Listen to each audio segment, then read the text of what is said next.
반갑습니다. 오늘 이번 주 강단 말씀의 주제가 나의 인생 언약의 여정과 작품이었죠.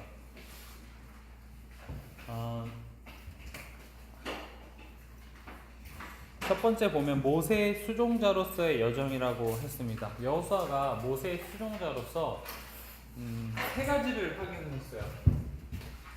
첫 번째가 뭐냐면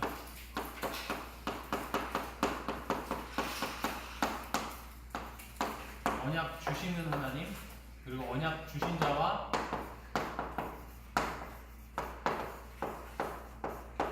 함께 하시는 하나님, 그리고 언약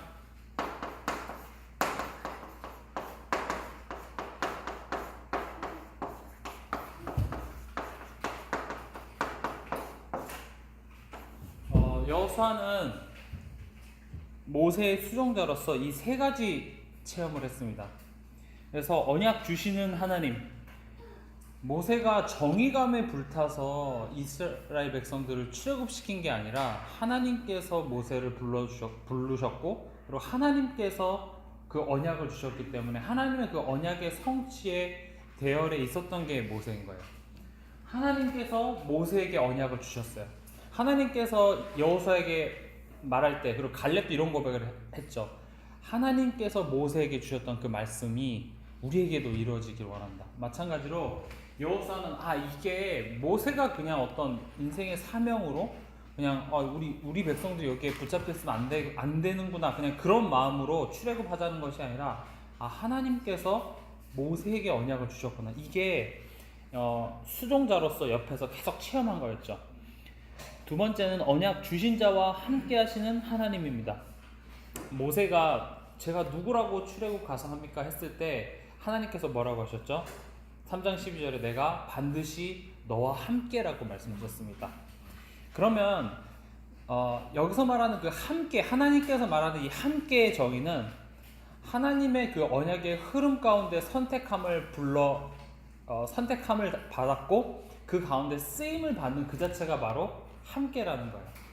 내가 하나님과 전혀 상관없는 일을 하면서 하나님이 지금 영접했으니까 나와 함께 하신다, 이 함께가 틀린 건 아니에요. 근데 하나님께서 말하는 함께의 약속은 언제 주셨냐면 바울에게도 이 함께 약속을 주셨고요, 모세와 여호수아에게도 이 함께 약속을 주셨는데, 그 약속의 특징은 뭐냐면 하나님의 언약을 성취하는 데 있어서 내가 너를 통하여서 이 언약을 성취시키겠다, 이 약속 가운데 있었기 때문에 그 사람과 함께 하신다라는 거였어요. 여기서 말하는 함께의 의미는 우리가 그냥 예수님 영접해서 하나님 자녀 됐다, 이 함께의 의미와는 많은 차이가 있어요. 물론 성령님이 지금 나와 함께 하시는 것도 어마어마한 축복인데, 지금 이 본문에 나오는 것처럼 하나님의 그 언약 성취 흐름 가운데 우리가 구원을 받고 증인의 삶을 산다, 이게 함께의 의미인 거예요. 그럼 함께의 의미는 우리가 묵상하면 묵상할수록 너무나도 큰 축복인 거예요. 노아 시대 때도 노아는 하나님과 동행하는 자였어요. 그 동행이라는 말은 하나님과 같이 가는 거예요. 하나님을 끌고 가는 것이 아니라 하나님의 언약의 여정 가운데 내가 붙들림 받아서 거기에 쓰임 받는 그 자체가 동행이고 함께라는 거예요. 세 번째입니다. 언약 성취하시는 하나님. 하나님께서는 언약을 성취하시기 때문에 그것을 막는 홍해, 여리고, 아멜렉, 하나님의 언약을 막을 수가 없었죠. 언약의 수종자로서 모세의 수종자였죠. 모세의 수종자로서 여호수아는 이 세 가지를 확실히 붙잡은 거예요. 이것을 실제로 경험했습니다. 그래서 이 세 가지를 체험하는 것을 보고 뭐라고 하냐면 언약의 여정이라고 합니다. 이 언약의 여정 가운데서 이 세 가지를 우리가 충분히 체험하고 드디어 이제 우리에게 시간표가 오는 거죠. 내가 정말 현장에 나가서 내가 정말 그 언약의 주역으로 쓰임받는 그 시간표가 오는 것입니다. 그때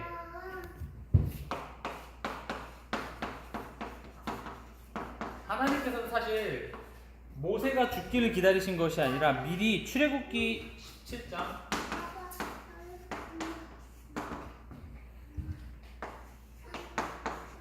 출애굽기 17장 같이 보겠습니다.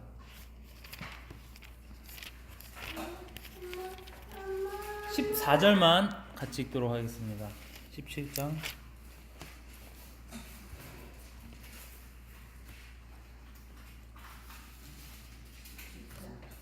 17장 14절입니다. 8절부터 16절까지 잘 읽어야 되는데 14절만 읽도록 하겠습니다.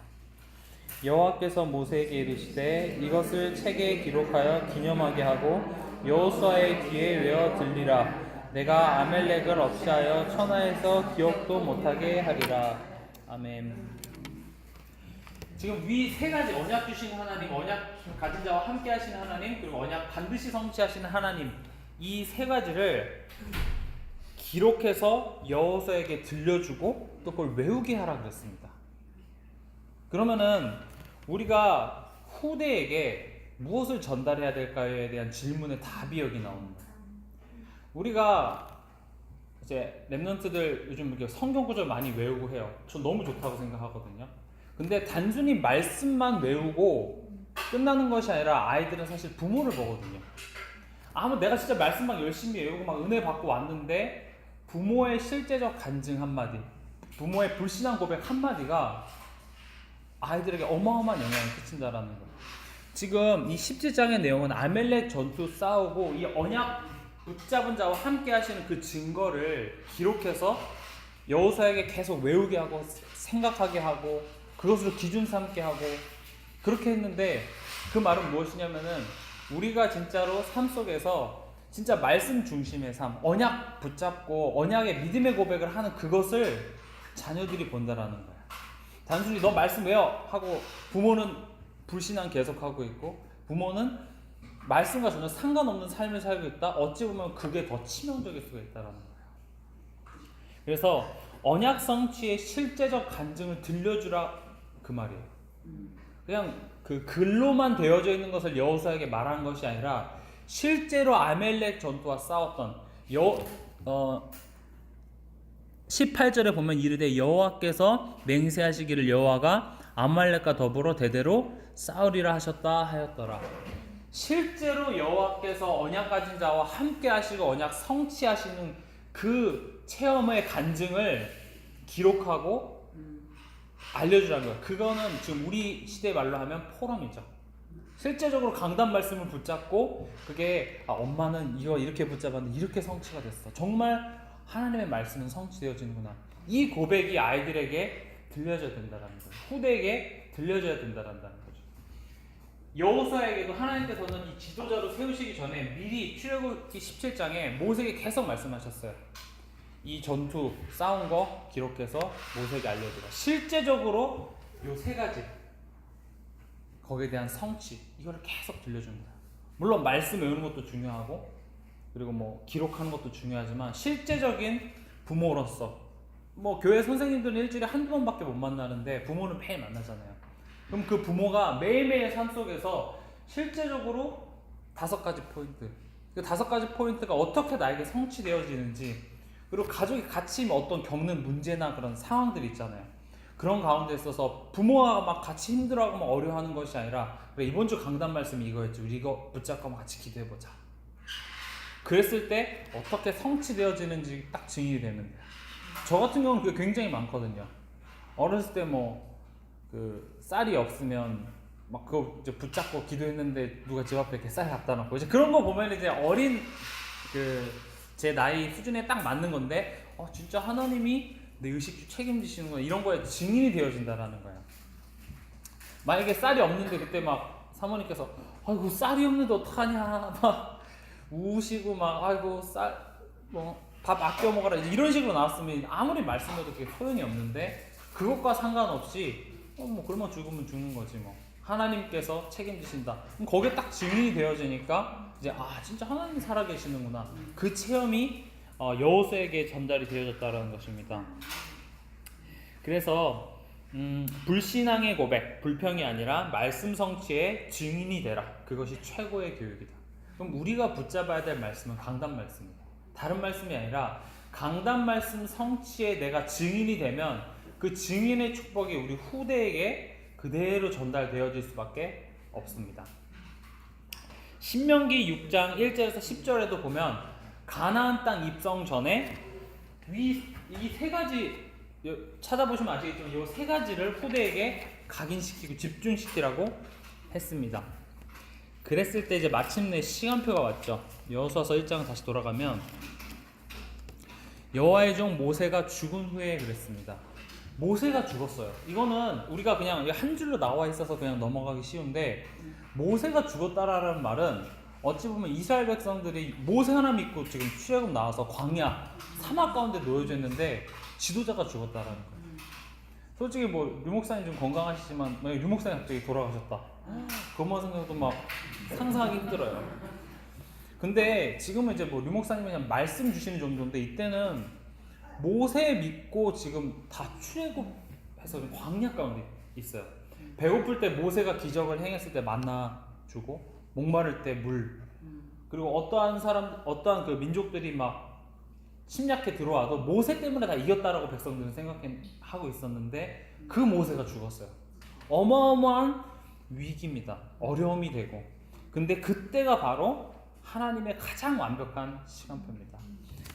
여호수아에 대한 가장 완벽한 시간표에 여호수아에게 다른 것이 된 것이 아니라 1장 1절을 계속 보면 하나님의 말씀이 여호수아에게 임했어요. 가장 어렵고 힘든 그 시간에 하나님의 말씀이 여호수아에게 임했고, 그때가 바로 이제 여호수아가 본격적으로 지도자로서 쓰임받는 시간표였습니다. 이게 바로 하나님의 언약이 나에게 비전으로 다가오는 시간표인 거예요. 여태까지는 모세 뒤에서 그냥 이렇게 수종자로서 했는데, 이제는 내가 정말 주역으로, 부천 살리는 주역으로, 가문 살리는 주역으로 쓰임받을 수 있는 시간표가 다가온 것입니다. 그래서 하나님의 말씀, 지금 여호수아 보면은 이 세 가지 말씀하고 있습니다. 내가 언약 너에게 줬고, 모세에게 줬던 언약 너에게 줬고, 또 언약 주신 자와 함께 하신다라는 거죠. 여호수아 1장 5절에 보면 내 평생에 너를 능히 대적할 자가 없으리니 내가 모세와 함께 있었던 것 같이 너와 함께 있을 것임이니라. 왜 함께 있죠? 너를 통해서 이 언약을 성취해야 되기 때문에 함께 있는 것입니다. 그럼 함께, 하나님이 나와 함께 하실 수밖에 없는 이유는 언약의 흐름 가운데 여호수아가 있기 때문이에요. 그럼 하나님이 임마누엘의 축복을 누리는 가장 좋은 방법은 하나님의 언약의 흐름 가운데 내가 있다라는 사실이에요. 그럼 내 인생이 부천 복음화와 세계 복음화의 흐름 가운데 있으면 하나님은 나와 함께 하실 수밖에 없는 거예요. 지금 내가 엉뚱한 자리에 있으면서 하나님 나와 함께 해주세요, 물론 성령님으로 어디 가든지 나와 함께 하시지만, 여기서 말하는 함께라는 것은 불꽃 같은 눈동자로 내가 뭐가 필요하다라고 기도하기 전에 미리 천군 천사를 파송해서 나를 지키신다라는 함께예요. 도단성에 아람 군대가 둘러싸여 있어도 엘리사가 기도하지 않아도 이미 천군 천사를 파송하는 그 함께를 얘기하는 거예요. 다니엘이 사자굴에 떨어지기 전에 벌써 사자의 입을 다 막아버리는 그 함께를 얘기합니다. 그럼 우리가 함께의 축복을 누린다라는 말은 이 언약의 여정의 흐름 가운데 내가 있으면 하나님께서는 함께 하실 수밖에 없다라는 것입니다. 그래서 하나님을 신실하게 믿고 하나님께 충성 봉사해서 능히 대적할 자가 없다라는 말이 아니라 하나님의 언약 가운데 있기 때문에 하나님께서는 여호수아에게 그런 약속을 하셨죠. 그리고 언약은 반드시 성취된다. 그래서 1장 3절에 보면 너 발바닥으로 밟는 것은 모두 내가 너에게 주었노니, 또 1장 6절에 보면 내가 그들의 조상에게 맹세하여 그들에게 주리라 한 땅을 이 백성에게 차지하게 하리라. 너 보고 가서 열심히 싸워라, 많이 밟아라, 이런 말이 아니라 내가 줄 테니까 너는 가라라는 거야. 이 언약은 내가 성취할 거니까 너는 가라라는 거죠. 부천복음화, 가문복음화, 237개 나라는 내가 성취할 테니까 가라는 거예요. 두려워하지 말라라는 거죠. 그랬을 때 우리가 해야 될 것 7절입니다. 오직 강하고 극히 담대하여 나의 종 모세가 내게 명령한 그 율법을 다 지켜 행하고, 그렇게 되어 있습니다. 지켜 행하고, 말씀 붙잡고 실천하자라는 거죠. 5가지가 지금 보이지 않으세요? 그 5가지 포인트가 언약과 비전과 그것을 나의 꿈으로 삼고, 그걸 이미지라는 건 뭐죠? 말씀의 흐름 가운데 내가 있고, 그것을 실천할 때 하나님께서 놀라운 역사를 일으키신다. 이게 지금 시대마다 하나님께서 쓰신 렘넌트와 인물들에게 있었던 또 5가지 포인트입니다. 그랬을 때 다 지켜 행하고 우로나 자로나 치우치지 말라 그랬습니다. 그 말은 말씀을 기준으로 삼으라는 거예요. 말씀의 기준을 놓고 우로나 자로나 치우치지 말라는 거죠. 우리가 균형을 잡을 때 손을 이렇게 벌리고 중심점을 이렇게 잡잖아요. 우리의 중심점은 다른 것이 되어야 되는 것이 아니라 말씀이라는 것입니다. 그랬을 때 우리의 인생은 작품이 될 수밖에 없습니다. 그러면 우리가 기도해야 될 것에 대해서 잠깐 말씀을 드리면 데살로니가 전서 3장 같이 보도록 하겠습니다.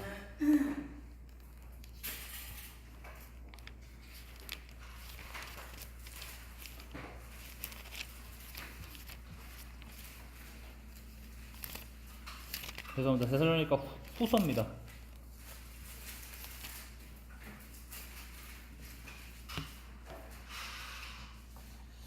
후서 3장 1절에서 5절까지 교독하겠습니다. 끝으로 형제들아 너희는 우리를 위하여 기도하기를 주의 말씀이 너희 가운데서와 같이 퍼져나가 영광스럽게 되고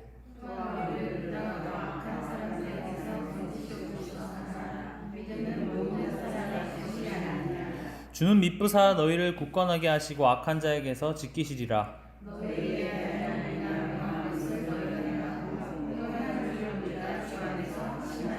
같이 읽겠습니다. 주께서 너희 마음을 인도하여 하나님의 사랑과 그리스도의 인내에 들어가게 하시기를 원하노라. 아멘. 우리가 기도해야 될 것은 첫 번째는 뭐냐면 하나님의 말씀이 내게 임하기를 기도해야 됩니다. 우리를 위하여 기도하기를 주의 말씀이 너희 가운데서 이렇게 되어 있습니다. 내 삶 하나님의 말씀이 내 삶에 와주길 바라는 것이 아니라 하나님의 말씀이 있는 그곳에 하나님의 말씀이 성취되어지는 그곳에 내 삶이 발견되어진다는 거예요. 더 쉽게 얘기하면 말씀 중심의 삶이 돼야 된다는 거죠. 그게 우리가 첫 번째 기도해야 될 것입니다.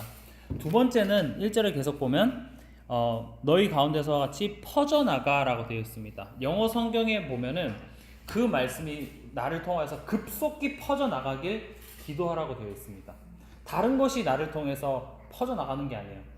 저 사람의 흉이 내 뒷담화가 퍼져나가는 것이 아니라 나의 불신앙이 급속히 퍼져나가는 것이 아니라 내게 임한 하나님의 말씀이 급속히 퍼져나가길 기도하라는 겁니다.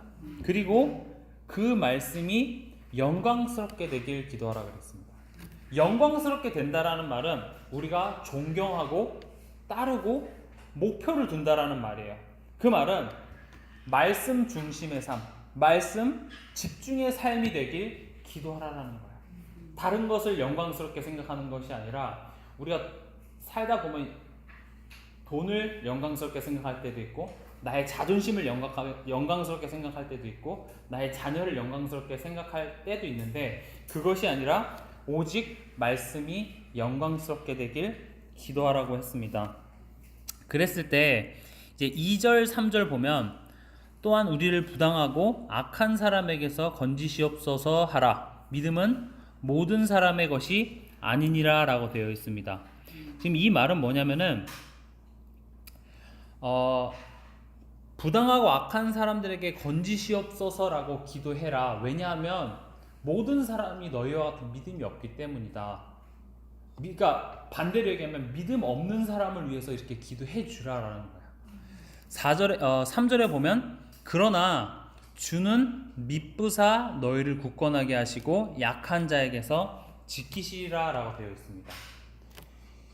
미쁘신 하나님을 우리는 기도해야 돼요. 미쁘시다라는 말은 우리가 평상시에 잘 안 쓰는 말 중에 하나인데 사전에 찾아보면 뭐냐면 언약을 끝까지 지키시고 이루시는 신실한 것을 보고 미쁘다라고 해요. 그러면 미쁘신 하나님을 아는 자는 굳이 2절 기도할 필요 없어요. 너희와 미쁘신 하나님을 믿는 믿음을 가지고 있는 너희와 다르게 그 믿음이 없는 자들이 있기 때문에 그들을 위해서 부당하고 악한 사람들에게서 건지시옵소서라는 기도를 하란 소리예요. 3절에 그러나 영어 성경엔 그러나라고 되어 있습니다. 그러나 주는 미쁘시다라는 거예요. 그렇기 때문에 너희를 굳건하게 하시고 악한 자에게서 지키시리라는 거예요. 하나님께서는 언약을 주시고 그것을 끝까지 성취하시는 하나님이시기 때문에 걱정하지 말라. 두려워하지 마. 주는 미쁘시기 때문에 너희가 굳이 이런 거를 막 그것 때문에 힘들어하지 않아도 이걸 구하지 말란 소리가 아니라 이것 때문에 두려워하지 말란 소리예요. 악한 자들이 우리를 부당하게 하고 악한 사람들이 미쁘신 하나님의 뜻을 막을 수가 없기 때문에 건져내 주시기를 기도하라는 것이 아니라 미쁘신 하나님을 더 확실히 붙잡으면 된다라는 거예요. 미쁘신 하나님, 언약을 끝까지 지키시고 이루시는 신실하신 하나님이 지금 나와 함께 하심을 내가 계속 묵상하는 그 자체가 거기에 다 포함되어 있다라는 거죠. 그래서 미쁘신 하나님을 생각하며 확인하는 기도입니다. 이 언약 흐름 가운데 있는 자는 미쁘신 하나님께서 지켜주실 수밖에 없고 지켜주셔야만 하죠. 이게 당연, 필연, 절대입니다. 당연히 지켜주셔야만 하고 반드시 지켜주셔야만 하고 그게 하나님의 계획이라는 거죠. 그럼 왜 지켜주셔야 할까요? 왜? 그 이유가 또 1절에 다시 나옵니다. 주의 말씀이 나를 통하여서 퍼져나가야 되기 때문입니다. 그리고 언약 성취 주역으로 나를 부르셨기 때문에 하나님께서 나를 지켜주셔야 된다는 거예요.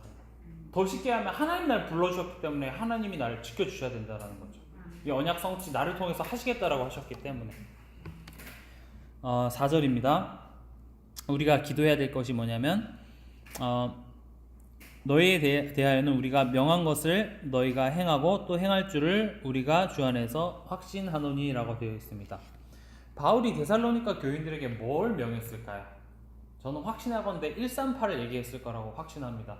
그리스도의 복음을 얘기했고 그 복음을 가진 우리가 우리 안에 하나님 나라가 임하고 그 하나님 나라의 일을 땅끝까지 이루는 증인의 삶을 살라. 이게 바울이 명한 것입니다. 그것을 실천하라는 거죠. 진짜 우리 교회에서도 지금 목사님이랑 계속 그런 부분으로 포럼을 하고 있는데 말씀 실현팀이 구성이 돼야 된다라는 생각을 많이 하고 있습니다. 아직 이 부분에 있어서는 지금 좀 구체화된 건 없긴 한데 우리가 집중 훈련을 하는 게 뭐냐면은 말씀을 붙잡고 실제적으로 삶 속에서 그 말씀 성취의 증인들이 쓰는 게 집중 훈련이잖아요. 그럼 우리 교회 자체 내에서도 강단 말씀의 집중 훈련이 계속 일어나야 돼요. 그 말은 진짜 강단 말씀 붙잡았는데 대부분 많은 성도들이 그냥 오늘 주일날 좋은 말씀 주셨구나 하고 거기서 끝나요. 그리고 뭐 나름 붙잡아 보려고 노력하는데 진짜 강단 말씀에 증인들이 서서 그 증인들이 나누는 그 포럼이 이 세 가지가 되는 거죠. 진짜 강단 말씀 붙잡고 내가 이번 한 주간 이렇게 했는데 이런 역사가 일어났고 이런 응답들을 하나님께서 주셨다. 그런 말씀 실현팀들이 많이 일어나서 그 몇 사람이 교회의 흐름을 바꾼다는 것입니다. 다른 것의 증인이 되는 것이 아니라 진짜 강단 말씀의 성취의 증인이 되시길 여러분들이 꼭 기도하셨으면 좋겠어요. 그런 사람들이 많이 일어나서 그런 사람들을 통하여서 하나님께서는 교회를 살리고 지역을 살리십니다.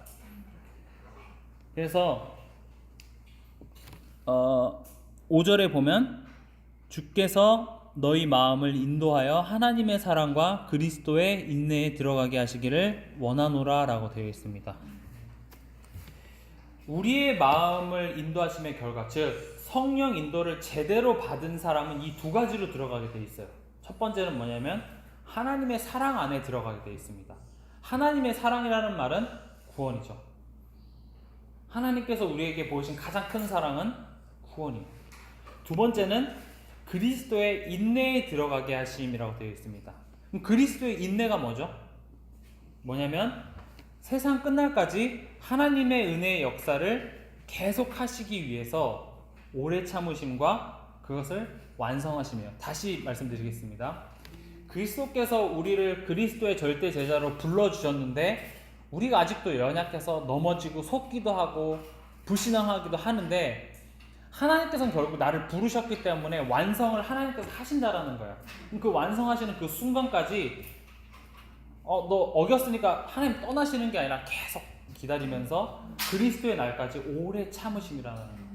포인트는 결국 하나님의 언약 그리고 하나님의 그 은혜를 완성하신다라는 게 그리스도의 인내예요. 그리스도께서 우리와 함께 하시고 우리 구원해 주신 그 이유, 땅끝까지 증인되라고 하신 그 이유를 성취될 때까지 참으신다라는 거예요. 더 쉽게 얘기하면 그 말은 성취된다라는 것입니다. 그러면 우리 마음을 인도하심의 결과는 하나님의 사랑에 들어가게 한다라는 거예요. 우리 매일매일 삶 속에 하나님의 사랑을 느끼고, 다시 말하면 구원에 대한 감사와 감격이 회복되어지고, 그리고 그리스도의 인내, 즉 내가 증인의 자리에 서는, 절대 제자의 자리에 설 때까지 나를 훈련해 나가시고 이끌어 가시는 그 그리스도의 인도를 우리가 매일 삶 속에서 체험하는 거예요. 이게 깨달아진 사람은 문제가 왔어요. 어려움이 왔어요. 그럼 이건 그리스도의 인도 가운데 중에 하나예요. 결국 나를 증인으로 세우시기 위한 언약의 여정이구나. 쉽게 말하면 그리스도의 인내의 끝은 절대 제자인데, 그 인내의 과정을 보고 우린 뭐라고 하냐면 언약의 여정이라고 합니다. 그럼 이것은 그리스도께서 인도하시는 언약의 여정이기 때문에 작품이 되어질 수밖에 없어요. 그리스도의 작품인데 내 힘으로 할 수 없는 것들이 나왔잖아요. 우리가 어떤 그림의 작품, 음악의 작품이라고 했을 때 그 사람들도 뭔가에 씌어서 자기가 했다고 생각하지 않아요. 내 능력을 뛰어난 어떤 그런 작품들이 나오는 거거든요. 그럼 우린 다 그리스도의 작품이 되어야 돼요. 내 힘으로 내 인생 한번 멋있게 만들어보자, 뭐 글을 멋있게 써보자, 이런 차원이 아니라 그리스도의 날까지 나를 참으시고 인도해 나가시는 그리스도의 역사이기 때문에 그 가운데 있는 내 인생은 당연히 작품이 되어질 수밖에 없습니다. 그래서 로마서 16장 25절에서 27절을 이 관점으로 다시 한번 읽도록 하겠습니다.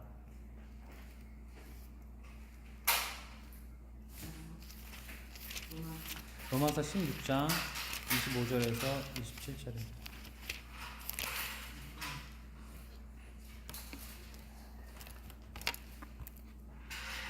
같이 읽겠습니다. 나의 복음과 예수 그리스도를 전파함은 영세전부터 감춰졌다가 이제는 나타내신 바 되었으며, 영원하신 하나님의 명을 따라 선지자들의 글로 말미암아 모든 민족이 믿어 순종하게 하시려고 알게 하신 바 그 신비의 계시를 따라 된 것이니, 이 복음으로 너희를 능히 견고하게 하실 지혜로우신 하나님께 예수 그리스도로 말미암아 영광이 세세 무궁하도록 있을지어다. 아멘. 이 안에 하나님 나라의 일이 다 들어가 있고, 이 안에 죄인에서 의인, 의인에서 증인의 시간표가 들어가 있고, 이 안에 21가지 축복이 다 들어가 있습니다. 나의 복음과 예수 그리스도를 전파함, 방금 말했던 하나님의 사랑과 그리스도의 인내하심이 여기 들어가 있다는 거죠. 이게 영세전부터 감춰져 있다가 이제 나타내신 바 되었고요. 그리고 영원하신 하나님의 명을 따라, 하나님의 명이 뭐죠? 천명입니다. 이 천명을 따라 선지자들의 글로 말미암아, 선지자들의 글은 무엇을 얘기하고 있죠? 오실 메시아, 그 메시아가 바로 예수님이다라는 말씀입니다. 그 말씀을 가지고 이 복음이 모든 민족이 믿어 순종하게 하시려고 알게 하신 바 그랬습니다.